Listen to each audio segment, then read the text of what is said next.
श्रीगुरुभ्यो नमः। हरिः ओम्। वन्दे तं सच्चिदानन्दं यतिवर्यं महामतिं वेदान्तसारज्ञं सद्गुरुं प्रणतोऽस्म्यहम्। श्रीगुरुं प्रणतोऽस्म्यहम्। सदाहं सम्प्रदायज्ञं संयमीन्द्रं सदाश्रयं सद्गुरुं सच्चिदानन्दं सदाचारं समाश्रये। नमो नमः सद्गुरुपादुकाभ्याम्. ನನ್ನ ಪರಮ ಪೂಜ್ಯ ಸದ್ಗುರು ಪುಂಗವರಾದ ಶ್ರೀ ಶ್ರೀ ಶ್ರೀ ಸಚ್ಚಿದಾನಂದೇಂದ್ರ ಸರಸ್ವತಿ ಸ್ವಾಮಿಗಳವರು ನನಗೆ ಅನೇಕ ಸುಭಾಷಿತ ಶ್ಲೋಕಗಳನ್ನ ಗಟ್ಟು ಮಾಡಿಸಿದ್ದಾರೆ. ಆ ಸುಭಾಷಿತ ಶ್ಲೋಕಗಳಿಂದ ಒಂದು ಶ್ಲೋಕವನ್ನ ಆರಿಸಿಕೊಂಡು ಅದರ ಸ್ವಾರಸ್ಯವನ್ನ ಯಥಾಮತೆ ತಿಳಿಸ್ತೇನೆ. ಇದೊಂದು ಪ್ರಸಿದ್ಧವಾದ ಸುಭಾಷಿತ.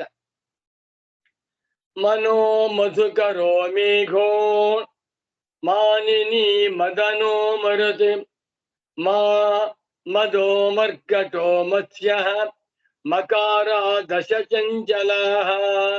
ಈ ಒಂದು ಶ್ಲೋಕವನ್ನ ನನ್ನ ಪೂಜ್ಯ ಸದ್ಗುರುಗಳು ಗಟ್ಟು ಮಾಡಿಸಿ ಅರ್ಥವನ್ನು ಹೇಳಿದ್ದಾರೆ. ಚೆನ್ನಾಗಿದೆ ಶ್ಲೋಕ. ಮಕಾರ ದಶ ಚಂಚಲ ಮನೋ ಮಧುಕರೋ ಮೇಘೋ ಮಾನಿನಿ ಮದನೋ ಮರತೆ ಮಾಮದೋ ಮರ್ಕಟೋ ಮತ್ಸ್ಯ ಮಕಾರ ದಶ ಚಂಚಲ. ಮಕಾರದಿಂದ ಪ್ರಾರಂಭಗೊಳ್ಳುವಂತ ಈ 10 ಪದಾರ್ಥಗಳು ಅತ್ಯಂತ ಚಂಚಲವಾಗಿವೆ. ಯಾವ್ಯಾವುದು? ಪದಚ್ಛೇದ ಮಾಡ್ತೇನೆ. ಮನಃ, ಮಧುಕರಃ, ಮೇಘಃ, ಮಾನಿನಿ, ಮದನಃ, ಮರುತ್, ಮಾ ಮದಃ, ಮರ್ಕಟಃ, ಮತ್ಸ್ಯಃ. ಮಕಾರಃ ದಶ ಚಂಚಲಃ. 13 ಪದಗಳಿಂದ ರಚಿತವಾಗಿರುವ ಶ್ಲೋಕವಿದು. 13 ಪದಗಳಿವೆ, 10 ಪದಾರ್ಥಗಳಿವೆ. 10 ಪದಾರ್ಥಗಳು ಮಕಾರದಿಂದ ಪ್ರಾರಂಭವಾಗುವಂತ ಪದಾರ್ಥಗಳು. ಯಾವ್ಯಾವುದು? ಮನಃ, ಮನಃ ಮನಸ್ಸಿ ಮನಾಂಸಿ. ಮನಸ್ಸು ಅತ್ಯಂತ ಚಂಚಲ. ನಮ್ಮ ಅನುಭವದಲ್ಲಿದೆ. ಒಂದ್ ಕಡೆ ಅಂಗಡಿಗೆ ಹೋಗ್ಬೇಕು ಅನ್ಕೋತೇವೆ, ಮರುಕ್ಷಣದಲ್ಲಿ ಬೇಡ. ಇವತ್ತು ಜಪ ಮಾಡ್ಬೇಕು ಅನ್ಕೋತೇವೆ, ಮರುಕ್ಷಣದಲ್ಲಿ ಬೇಡ. ಒಬ್ಬ ಯತಿಗಳು ಬಂದಿದ್ದಾರೆ, ಮಹಾತ್ಮರು, ತಪಸ್ವಿಗಳು. ಅವರಿಗೆ 100 ರೂಪಾಯಿ ಕೊಡ್ಬೇಕು ಅಂತ ಮನಸ್ಸು. ಒಂದು ಕ್ಷಣದಲ್ಲಿ 100 ರೂಪಾಯಿ ಯಾಕೆ ಕೊಡ್ಬೇಕು ಅವನಿಗೆ? 10 ರೂಪಾಯಿ ಸಾಕು. ಊಟ ಮಾಡ್ಬೇಕು ಅಂತ ಮಾಡಿರ್ತಾನೆ, ಊಟ ಮಾಡುವುದು ಬೇಡ. ಮನಸ್ಸು ಅತ್ಯಂತ ಚಂಚಲವಾಗಿದೆ. ಚಂಚಲಂ ಹಿ ಮನಃ ಕೃಷ್ಣ ಪ್ರಮಾಥಿ ಬಲವದೃಢಂ ತಸ್ಯಾಹಂ ನಿಗ್ರಹಂ ಮನ್ಯೆ ವಾಯೋರಿವ ಸುದುಷ್ಕರಂ. ಅರ್ಜುನ ಹೇಳಿದ್ದಾನೆ, ಮನಸ್ಸು ಅತ್ಯಂತ ಚಂಚಲ. ನಮ್ಮ ಅನುಭವದಲ್ಲೇ ನೋಡ್ಕೊಳ್ಳಿ. ಒಂದು ಕ್ಷಣದಲ್ಲಿ ಇದ್ದಂಥ ಮನಸ್ಸು ಮತ್ತೊಂದು ಕ್ಷಣದಲ್ಲಿ ಬೇರೆಯಾಗ್ಬಿಡುತ್ತೆ. ಮನಸ್ಸಿಗೆ ಹೆಸರು ಚಂಚಲ ರಾಜ. 10 ಚಂಚಲ ಪದಾರ್ಥಗಳ ಪೈಕಿ ಅತ್ಯಂತ ಚಂಚಲವಾದದ್ದು ಮನಸ್ಸು. ಇಂಥ ಚಂಚಲ ಮನಸ್ಸನ್ನ ನಿಗ್ರಹ ಮಾಡ್ಕೊಳ್ಬೇಕು ಅಂತಾನೆ ಭಗವಂತ. ಅಸಂಶಯಂ ಮಹಾಬಾಹೋ ಮನೋ ದುರ್ನಿಗ್ರಹಂ ಚಲಂ ಅಭ್ಯಾಸೇನ ತು ಕೌಂತೇಯ ವೈರಾಗ್ಯೇಣ ಜಗೃಹ್ಯತೆ. ಅರ್ಜುನನೇ, ನಿಜ, ನಿನ್ನ ಮಾತು ಸತ್ಯ. ಮನಸ್ಸು ಅತ್ಯಂತ ಚಂಚಲ, ಅತ್ಯಂತ ಪ್ರಮಾತಿ, ಅತ್ಯಂತ ದೃಢವಾಗಿದೆ. ಆದರೂ ಕೂಡ ಇಂಥ ಮನಸ್ಸನ್ನ ವೈರಾಗ್ಯದಿಂದಲೂ ವಿವೇಕದಿಂದಲೂ ಅಭ್ಯಾಸದಿಂದಲೂ ನಿಗ್ರಹ ಮಾಡ್ಕೊಳ್ಬಹುದು ಅಂತ ಭಗವಂತ ಹೇಳಿದ್ದಾನೆ. ಮನಃ ನಮ್ಮ ಅನುಭವದಲ್ಲಿದೆ. ಮನಸ್ಸು ತುಂಬಾ ಚಂಚಲವಾದ. ಮಧುಕರಃ ದುಂಬಿಗಳು, ಏನು ಒಂದ್ ಕಡೆ ಅಂತ ಹಾಡ್ತೇವೆ, ಈ ಕಡೆಯಿಂದ ಆ ಕಡೆಗೆ, ಆ ಕಡೆಯಿಂದ. ಯಾರಾದ್ರೂ ಕೈಗಳಿಂದ ಏನು ನೊಣವನ್ನ ದುಂಬಿಯನ್ನ ಹಿಡಿಯುವುದಕ್ಕೆ ಸಾಧ್ಯವೇ? ಸಾಧ್ಯವೇ. ಒಂದ್ ಕಡೆ ಕೂತ್ಕೋತಾ ಇಲ್ಲ. ಜೇನು ನೊಣ ಅತ್ಯಂತ ಚಂಚಲವಾದದ್ದು. ಎರಡಾಯ್ತು. ಮನೋ ಮಧುಕರ. ಮೇಘ ಮೋಡ. ಮೋಡ ಬಂದ ನೋಡ್ತಾ ಇದೆ. ಇಲ್ಲಿರುತ್ತೆ ಮೋಡ, ಅಲ್ಲಿ ಹೊರಟೋಗುತ್ತೆ. ಅಲ್ಲಿರುತ್ತೆ, ಇಲ್ಲಿ ಬರುತ್ತೆ. ಮೋಡ ಚೆದರ್ತಾ ಇರುತ್ತೆ, ದಟ್ಟವಾಗುತ್ತೆ, ಕೂಡುತ್ತೆ, ಚದುರುತ್ತೆ, ಕೂಡುತ್ತೆ, ಚದುರುತ್ತೆ. ಮೋಡವು ಕೂಡ ಅತ್ಯಂತ ಚಂಚಲವಾದದ್ದು. ಮಕಾರದಿಂದ ಪ್ರಾರಂಭವಾಗುವ ಮೂರನೇ ಶಬ್ದ. ಮನೋ ಮಧುಕರ ಮೇಘ ಮಾನಿನಿ. ಸ್ತ್ರೀಯರು, ಅವ್ರ ಹೆಸರೇ ಚಂಚಲಿಯರು ಅಂತ. ಸ್ತ್ರೀಯರ ಮನಸ್ಸು ಅತ್ಯಂತ ಚಂಚಲ. ಒಂದ್ ಬೆಳ್ಳಿ ಅಂಗಡಿ ಹೋದ್ರೆ ಈ ಗಣಪತಿಯ ತಗೊಳ್ಳೋಣ ಅಂತಾರೆ. ಗಣಪತಿ ಬೇಡ, ಗಣಪತಿ ಇದೆ, ನಮ್ಗೆ ಲಕ್ಷ್ಮಿ ಬೇಕು ಅಂತಾರೆ. ಲಕ್ಷ್ಮಿ ತಗೊಳ್ಬೇಕು ಅಂತ ಹೋಗ್ತಾರೆ. ಲಕ್ಷ್ಮಿ ಬೇಡ, ಚೆನ್ನಾಗಿದೆ, ಸುಬ್ರಹ್ಮಣ್ಯನ್ ತಗೊಳ್ಳೋಣ. ಸೀರೆ ಅಂಗಡಿಗೆ ಹೋಗ್ಬಿಟ್ರೆ ಬಹಳ ಕಷ್ಟ. ಹೆಂಗಸರ ಜೊತೆಯಲ್ಲಿ ಸೀರೆ ತರುವುದಕ್ಕೆ ಗಂಡಸ್ ಹೋಗ್ಲಿಲ್ಲ. ಅವ್ರು ದುಡ್ಡು ಕೊಟ್ಬಿಟ್ಟು ನೀವೇ ತನ್ನಿ ಇನ್ಮೆ. ಯಾವ್ದೋ ಸೀರೆ ನೋಡ್ತಾರೆ, ಚೆನ್ನಾಗಿದೆ ಅಂತ ಸೆಲೆಕ್ಟ್ ಮಾಡ್ತಾರೆ. ಮತ್ತೊಂದು ಸೀರೆ ನೋಡ್ತಾರೆ, ಆ ಸೀರೆ ಬೇಡ, ಈ ಸೀರೆ ಬೇಕು ಅಂತಾರೆ. ಅದು ಸ್ವಭಾವ. ಮಾನಿನಿ, ಸ್ತ್ರೀಯರು ಚಂಚಲ ಸ್ವಭಾವದವರು. ನಾಲ್ಕಾಯ್ತು.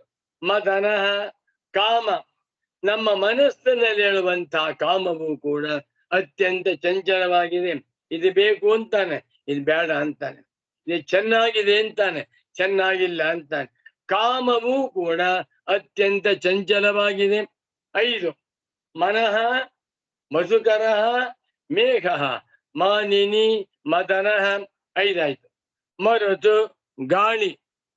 ಗಾಳಿಯಂತೂ ನಾವು ನೋಡಿದ್ದೇವೆ, ಮೊರ್ರನ್ ಬೀಸುತ್ತೆ, ಹೋಗ್ತಾ ಇರುತ್ತೆ. ಗಾಳಿಯನ್ನ ಹಿಡಿಯಕ್ಕೆ ಆಗುವುದಿಲ್ಲ, ಅತ್ಯಂತ ಚಂಚಲವಾದದ್ದು ಗಾಳಿ. ಸಮುದ್ರದಲ್ಲಿ ಹೋಗುತ್ತಿರುವಂತಹ ಹಡಗನ್ನ ತುಂಡು ಗಾಳಿ ಬೀಳಿಸ್ಬಿಡುತ್ತಲ್ವೇ. ಗಾಳಿ ಬಹಳ ಅಪಾಯಕಾರಿ, ವೇಗವಾಗಿ ಬರುತ್ತೆ, ನಿಂತು ಹೋಗ್ಬಿಡುತ್ತೆ. ಗಾಳಿ ಮನೆಯ ಗೃಹ ಛಾವಣಿಗಳನ್ನೆಲ್ಲ ಬೀಳಿಸ್ಬಿಡುತ್ತೆ.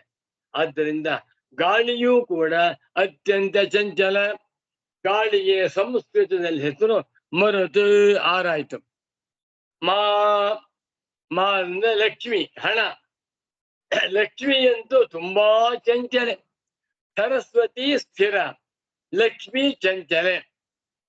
ನಾನು ನಮ್ಮ ಮನೆಯಿಂದ ಒಂದು 500 ರೂಪಾಯಿ ನೋಟ್ ತಗೊಂಡು ಪೆಟ್ರೋಲ್ ಬಂಕ್ ಹೋದೆ.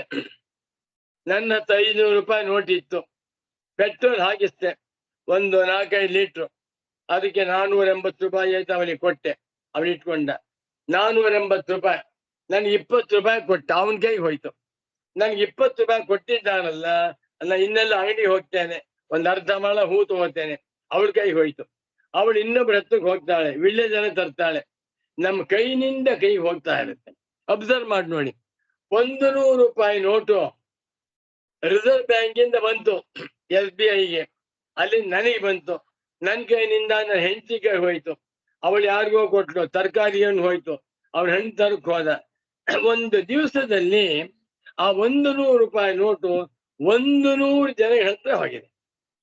ಅಥವಾ 10 ರೂಪಾಯಿ ನೋಟು, 50 ರೂಪಾಯಿ ನೋಟು. ಮಹಾ ಚಂಚಲ. ಲಕ್ಷ್ಮಿ ತುಂಬಾ ಚಂಚಲ. ನಾವು ವಿಪ್ರೋತ್ತಮರಿಗೆ ದಕ್ಷಿಣೆ ಕೊಡ್ತೇವೆ. 50 ರೂಪಾಯಿ ದಕ್ಷಿಣೆ ಕೊಟ್ರು. ಅವ್ರು 50 ರೂಪಾಯಿ ತಗೊಂಡು ಆಟೋದಲ್ಲಿ ಕೂತ್ಕೊಂಡ್ರು. ಆಟೋದಲ್ಲಿ ಕೊಟ್ರು. ಆಟೋದನ್ನು ಪೆಟ್ರೋಲ್ ಬಂಕ್ ಹೋದ, ಅಲ್ಲಿ ಪೆಟ್ರೋಲ್ ಹಾಕಿಸ್ತ. ಅವನು ಕಳ್ಳೆ ಪ್ರೀತಿನ ದುಡ್ಡು ತಗೊಂಡ್ಬಿಟ್ಟ. ಆ ಹಣ ಕೈನಿಂದ ಕೈ ಹೋಗ್ತಾ ಇದೆ. ಅದು ಮಾ ಲಕ್ಷ್ಮಿ ಚಂಚಲ. ಮಾ ಎನ್ನುವಂತಹ ಶಬ್ದವೂ ಕೂಡ ಮಕಾರದಿಂದ ಪ್ರಾರಂಭಗೊಳ್ಳುತ್ತಿದೆ. ಮಾ ಮದ, ಮನುಷ್ಯನ ಮದ, ವಿದ್ಯಾ ಮದ, ಅಧಿಕಾರ ಮದ, ಸೌಂದರ್ಯ ಮದ, ಯೌವನದ ಮದ, ಧನ ಮದ, ಬೇಕಾದಷ್ಟು ಎಲ್ಲ ಮದಗಳು ಚಂಚಲ. ಆ ಮದದಲ್ಲಿ ಮನುಷ್ಯ ಏನ್ ಬೇಕಾದ್ರೂ ಮಾಡ್ತಾನೆ. ಆ ಮದ ಎನ್ನುವಂತಹದ್ದು ಅತ್ಯಂತ ಚಂಚಲವಾಗಿದೆ. ಮದ ಶಬ್ದವೂ ಕೂಡ ಮಕಾರದಿಂದಲೇ ಪ್ರಾರಂಭವಾಗ್ತಾ ಇದೆ. 8 ಆಯ್ತು. ಮನಃ ಮಧುಕರ ಮೇಘ ಮಾನಿನಿ ಮದನ ಮರುತ್ ಮಾ ಮದಃ. ಇನ್ನೆರಡು. ಮರ್ಕಟ. ಮರ್ಕಟ ಅಂದ್ರೆ ಕೋತಿ, ಮಂಗ್ಯ. ಮಂಕಿ ಎಷ್ಟು ಚಂಚಲವಾಗಿರುತ್ತೆ. ಒಂದು ದೊಡ್ಡ ಹಾಲಿನಲ್ಲಿ ಅಥವಾ ಒಂದು ತೋಟದಲ್ಲಿ ಒಂದು 10 ಕಪಿಗಳು ಬಿಟ್ಬೇಡಿ, ಒಂದ್ ಕಡೆ ಕೂದೋಲ್ಲ. ಇಲ್ಲಿಂದ ಅಲ್ಲಿಗೆ ಹಾರುತ್ತವೆ, ಅಲ್ಲಿಂದ ಇಲ್ಲಿಗೆ ಹಾರುತ್ತವೆ, ಮರ ಹತ್ತುತ್ತವೆ, ಕೆಳಗಡೆ ಧುಮುಕುತ್ತವೆ. ಮಹಾ ಚಂಚಲ. ಬ್ರಹ್ಮಚಾರಿಗಳ ಚಾಂಚಲ್ಯವನ್ನ ಕಂಡು ಹಿಂದಿನವರು ಹೇಳ್ತಾರೆ, ಬ್ರಹ್ಮಚಾರಿ ಶತಮರ್ಕಟ. ಒಂದ್ ಕಪಿಯ ಚೇಷ್ಟೆಯೇ ಬ್ರಹ್ಮಚಾರಿ ಆಗಿಬಿಟ್ರೆ ಜವಾಬ್ದಾರಿ ಇಲ್ಲ, ಕರ್ತವ್ಯ ಪ್ರಜ್ಞೆ ಇಲ್ಲ, ವಿವೇಕವಂತೂ ಇಲ್ಲವೇ ಇಲ್ಲ. ಆದ್ದರಿಂದ ತುಂಬಾ 100 ಕೋತಿಗಳಂತೆ ಚೇಷ್ಟೆ ಮಾಡ್ತಾನೆ ಅಂತ ಹೇಳ್ತೇವೆ. ಮರ್ಕಟ ಕೋತಿ ತುಂಬಾ ಚಂಚಲವಾದದ್ದು. ಮರ್ಕಟಸ್ಯ ಸುರಾಪಾನಂ ತಸ್ಯ ವೃಶ್ಚಿಕ ದಂಶನಂ ತನ್ಮಧ್ಯೆ ಭೂತ ಸಂಚಾರ ಯದ್ವಾ ತದ್ವಾ ಭವಿಷ್ಯತಿ. ಸದ್ಗುರುಗಳು ಹೇಳಿದಂತ ಮತ್ತೊಂದು ಸುಭಾಷಿತ. ಒಂದು ದೋಣಿಯಲ್ಲಿ 20 ಜನ ಹೋಗ್ತಾ ಇದ್ದಾರೆ. ಅದರ ಸಾಮರ್ಥ್ಯ 5-6 ಜನ ಮಾತ್ರ ಕೂತ್ಕೊಳ್ಬಹುದು. ಅರ್ಜೆಂಟ್ ಅರ್ಜೆಂಟ್ ಅರ್ಜೆಂಟ್ ಅಂತ 20 ಜನ ಕೂತ್ಬಿಟ್ಟಿದ್ದಾರೆ. ನದಿ ವೇಗವಾಗಿ ಹರಿತಾ ಇದೆ. ಆ ನದಿ ಹರಿತಾ ಇದೆ, ದೋಣಿ ಹೋಗೋದೇ ಕಷ್ಟವಾಗಿದೆ. ಆ 20 ಜನಗಳ ಪೈಕಿ ಒಬ್ಬ ಪುಣ್ಯಾತ್ಮ ಒಂದು ಕೋತಿ ತಗೊಂಡ್ಬಂದ್ಬಿಟ್ಟಿದ್ದಾನೆ. ಕೋತಿ ಆಡ್ಸೋಣ. ಆ ಕೋತಿ ತಂದಿಯಾನೆ, ಅದಕ್ಕೆ ಹೆಂಡ ಕೂಡಿಸ್ಬಿಟ್ಟಿದ್ದಾನೆ. ಮೊದಲೇ ಕೋತಿ, ಆ ಕೋತಿಗೆ ಮರ್ಕಟಸ್ಯ ಸುರಾಪಾನಂ, ಹೆಂಡ ಮೇಲೆ ಕೂಡಿಸ್ಬಿಟ್ಟಿದ್ದಾನೆ. ಕೇಳ್ಬೇಕೆ, ಓಡಾಡ್ತಾ ಇದೆ ಈ ಕಡೆಯಿಂದ ಆ ಕಡೆಗೆ, ಆ ಕಡೆ ಜಂಪ್ ಮಾಡ್ತಾ ಇದೆ. ತಸ್ಯ ವೃಶ್ಚಿಕ ದಂಶನಂ, ಅದಕ್ಕೆ ಅದು ಹಳೆ ದೋಣಿ. ಆ ದೋಣಿಯಲ್ಲಿ ಒಂದು ಚೇಳಿತ್ತು, ವೃಶ್ಚಿಕ ಸ್ಕಾರ್ಪಿಯನ್, ಅದು ಕಚ್ಚಿಬಿಟ್ಟಿದೆ. ಹೆಂಡ ಕುಡಿಸಲ್ಪಟ್ಟಂತ ಕೋತಿಗೆ ಈ ಒಂದು ಚೇಳು ಕಚ್ಚಿಬಿಟ್ಟಿದೆ. ಹೀಗಾಗ್ಬೇಕಾದ್ರೆ ತನ್ನ ಮಧ್ಯೆ ಭೂತ ಸಂಚಾರ, ಆ ಮಧ್ಯೆ ಸ್ವಲ್ಪ ಭೂತ ಪ್ರೇತಗಳು ಓಡಾಡ್ತಾ ಇವೆ. ಹೀಗೆ ಆಗ್ಬಿಟ್ರೆ ದೋಣಿಯ ಗತಿ ಏನು? ಯದ್ವಾ ತದ್ವಾ ಭವಿಷ್ಯತಿ. ಹೀಗೆ ವಾಲುತ್ತೆ, ಹಾಗೆ ಹೋಗ್ತಾ ಇದೆ. ಕೊನೆಗೆ ದಡ ಸೇರುತ್ತೋ ಇಲ್ವೋ ಅನ್ನುವಂತ ಭಯ. ಇದಕ್ಕೆಲ್ಲ ಕಾರಣ ಯಾವುದು? ಮರ್ಕಟ. ಕೋತಿ ಎನ್ನುವಂತಹದ್ದು ಅತ್ಯಂತ ಚಂಚಲವಾದ ವಸ್ತು. 9 ಆಯ್ತು. 10ನೇದು ಮತ್ಸ್ಯ, ಮೀನು. ನೀರಿನಲ್ಲಿ ನೋಡಿ, ಗಂಗಾ ನದಿಯಲ್ಲಿ, ಯಮುನಾ ನದಿಯಲ್ಲಿ, ತುಂಗಾ ನದಿಯಲ್ಲಿ ತುಂಬಾ ಮೀನು ಇರುತ್ತೆ. ಕಳ್ಳೆ ಬರಿ ಹಾಕಿ ಒಟ್ಟಿಗೆ 100 ಮೀನು ಬಂದ್ಬಿಡುತ್ತೆ.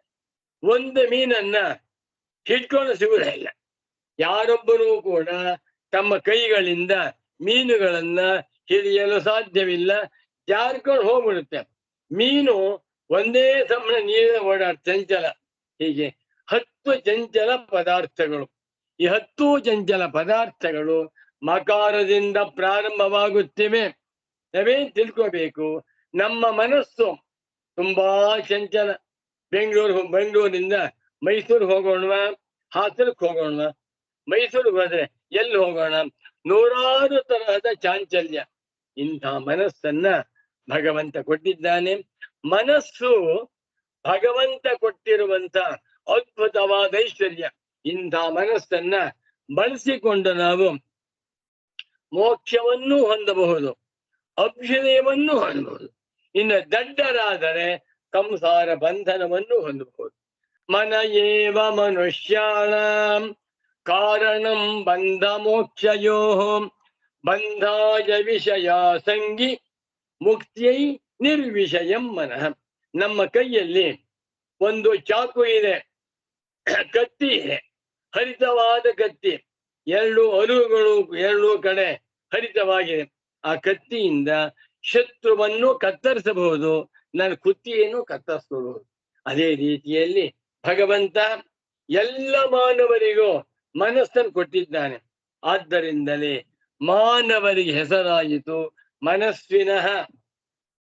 ಮನುಷ್ಯಾಹ ಮನಸ್ಸಂಪತ್ತನ್ನು ಉಳ್ಳಂಥವರು. ಇಂಥ ಮನುಷ್ಯರು ಮನಸ್ಸನ್ನ ದುರ್ವಿನಿಯೋಗ ಮಾಡ್ಕೊಳ್ತಾ ಬಂದ್ಬಿಟ್ರೆ, ಯಾವಾಗಲೂ ಟಿವಿ ನೋಡ್ತಿರೋದು, ಯಾವಾಗಲೂ ಮೊಬೈಲ್ ನೋಡ್ತಿರೋದು, ಯಾವಾಗಲೂ ಸಿನಿಮಾ ನೋಡ್ತಿರೋದು, ಡ್ಯಾನ್ಸ್ ನೋಡ್ತಾ ಇರೋದು, ಹೀಗೆ ಮಾಡ್ತಾ ಬಂದ್ಬಿಟ್ರೆ ಮನಸ್ಸು ನಮ್ಮನ್ನು ಹಾಳು ಮಾಡ್ಬಿಡುತ್ತೆ, ಸಂಸಾರ ಗೋಪಕ್ಕೆ ತಳ್ಳಿಬಿಡುತ್ತೆ. ಇಂಥ ಮನಸ್ಸಿಗೆ ಟ್ರೈನಿಂಗ್ ಕೊಟ್ಟು ಮನಸ್ಸಿಗೆ ವಿವೇಕ, ವೈರಾಗ್ಯ, ಸದ್ಗುರುಪದೇಶ ಇದರಿಂದ ಮನಸ್ಸನ್ನು ಪಳಗಿಸಿಕೊಂಡಾಗ ಆ ಮನಸ್ಸು ವೇದಾಂತ ವಾಕ್ಯಾರ್ಥ ವಿಚಾರವನ್ನ ಮಾಡುತ್ತೆ. ಶಮ, ದಮ, ಉಪರತಿ, ತಿತಿಕ್ಷ, ಸಮೃದ್ಧ, ಶ್ರದ್ಧಾ, ಸಮಾಧಾನಗಳೆಂಬ ಸಂಪತ್ತುಗಳಿಂದ ಮನಸ್ಸನ್ನ ಹದ ಮಾಡಿಕೊಂಡರೆ ವಿವೇಕದಿಂದ, ಅಭ್ಯಾಸದಿಂದ ಆ ಮನಸ್ಸು ಮುಕ್ತಿಯೈ, ಮೋಕ್ಷಕ್ಕೂ ಸಾಧನ. ನಿಮ್ಮ ಹತ್ರ ದುಡ್ಡಿದೆ, 1 ಕೋಟಿ ರೂಪಾಯಿ ದುಡ್ಡಿದೆ. 1 ಕೋಟಿ ರೂಪಾಯಿ ದುಡ್ಡನ್ನ ನೀವು ಸಿನಿಮಾಕ್ಕೂ ಉಪಯೋಗಿಸಬಹುದು, ಹೋಟು ಉಪಯೋಗಿಸಬಹುದು, ಅಥವಾ 1 ಕೋಟಿ ರೂಪಾಯಿ ತಗೊಂಡು 1000 ಜನಕ್ಕೆ ಹೋಗ್ಬಿಟ್ಟು ಹೆಂಡ ಕುಡಿಸ್ಬಿಡ್ಬೋದು. ಅದಕ್ಕೆ ಬದಲು ಆ 1 ಕೋಟಿ ರೂಪಾಯಿಯನ್ನು ಇಟ್ಕೊಂಡು ದೇವಸ್ಥಾನಕ್ಕೆ ಹೋಗೋದು, ತಿರುಪತಿ ವೆಂಕಟೇಶ್ವರನ ದರ್ಶನ ಮಾಡ್ಕೊಂಡ್ ಬರೋದು, ಒಳ್ಳೊಳ್ಳೆ ಮಹಾತ್ಮರಿಗೆ ದಾನ ಮಾಡುವಂತಹದ್ದು, ದೇವಸ್ಥಾನಕ್ಕೆ ದಾನ ಮಾಡ್ತಾ ಇದ್ದು ಒಳ್ಳೊಳ್ಳೆ ಗ್ರಂಥಗಳನ್ನ ಕೊಂಡುಕೊಂಡು ಓದುತ್ತಾ ಹೋದರೆ ಅದರಿಂದ ಮನುಷ್ಯ ಜನ್ಮ ಸಾರ್ಥಕವಾಗುತ್ತೆ. ಹೀಗೆ 10 ಚಂಚಲವಾದ ಪದಾರ್ಥಗಳ ಪೈಕಿ ಮನಸ್ಸು ಮೊಟ್ಟ ಮೊದಲನೆಯ ಮಕಾರಾದಿಯಾದ ಪದಾರ್ಥ. ಆ ಮನಸ್ಸನ್ನ ಭಗವಂತ ಕೊಟ್ಟಿದ್ದಾನೆ. ಈ ಮನಸ್ಸಿನಿಂದ ನಾವುಗಳು ನಮ್ಮನ್ನ ಉದ್ಧಾರ ಮಾಡಿಕೊಂಡು ಕೃತಾರ್ಥರಾಗಬೇಕು ಅಂತ ನನ್ನ ಪರಮ ಪೂಜ್ಯ ಸದ್ಗುರು ಪುಂಗವರದ ಶ್ರೀ ಶ್ರೀ ಶ್ರೀ ಸಚ್ಚಿದಾನಂದೇಂದ್ರ ಸರಸ್ವತಿ ಸ್ವಾಮಿಗಳವರು ಹೇಳುತ್ತಿದ್ದರು ಅಂತ ಹೇಳುತ್ತಾ ಮತ್ತೊಮ್ಮೆ ಈ ಶ್ಲೋಕವನ್ನ 2 ಸಲ ಹೇಳ್ತೇನೆ.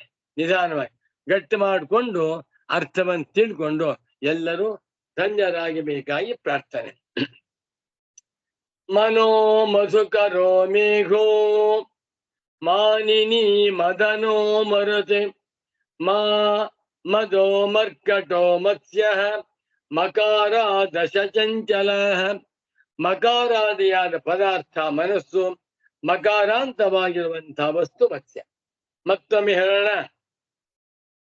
ಮನೋ ಮಧುಕರೋ ಮೇಘೋ ಮಾನಿನಿ ಮದನೋ ಮರುತಿ ಮಾ ಮದೋ ಮರ್ಕಟೋ ಮತ್ಸ್ಯ ಮಕಾರ ದಶ ಚಂಚಲ. ನಮೋ ನಮಸ್ತದ್ಗುರು ಪಾದುಕಾಭ್ಯಾಂ. ಓಂ ಶಾಂತಿ ಶಾಂತಿ ಶಾಂತಿ. ಲೋಕಾ ಸಮಸ್ತಾ ಸುಖಿನೋ ಭವಂತು, ಸಮಸ್ತ ಸನ್ಮಂಗಳಾನಿ ಭವಂತು.